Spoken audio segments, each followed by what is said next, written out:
can't just do whatever.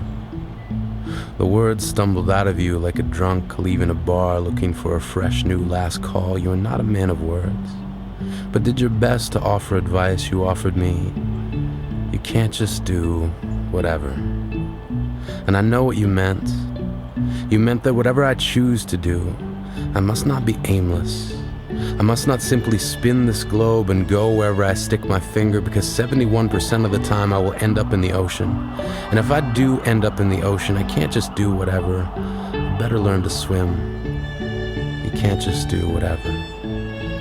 The conversation came after you asked me about heaven. Told me that you thought heaven would be specific to each person, and that each person would have their own version of it, then asked me what mine would be. I was so scared to tell you. I don't have one. But you nodded your head, as if confirming a suspicion that perhaps school had robbed me of a belief in some stories. You said, "You don't have to believe what I believe, it's enough to be good." Be good. I will. I will think about your heaven. Your heaven would be the same haircut forever. It would be a stick, a dog, and some distance, a lawn that always needs mowing, a 6-pack of Pilsner short bottles, and your real teeth back, because your dentures could never master that bottle opening trick that you love to do. The first time you tried it with dentures, I had nightmares for a month because I thought your mouth had fallen off. Your heaven would be Austria before the war, and Canada after you met Grandma.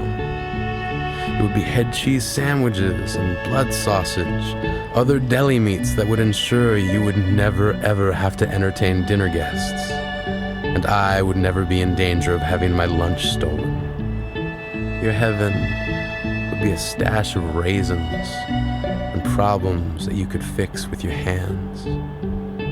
I remember you tried to fix everything with your hands. I remember the difficult days. I remember the bandages. They looked like tiny blankets, as if your knuckles had all gone off to bed. Walls that looked like they'd said something that got under your skin and were suddenly made to pay for it. I know you were an angry man. Fingertips like spent shotgun shells bleeding smoke cocktails of gunpowder and singed plastic. You had what some people would call a temper. But you loved a good joke, even if it was on you. Something that would crack open the walls of your chest and let the wind tickle your heart, just enough to let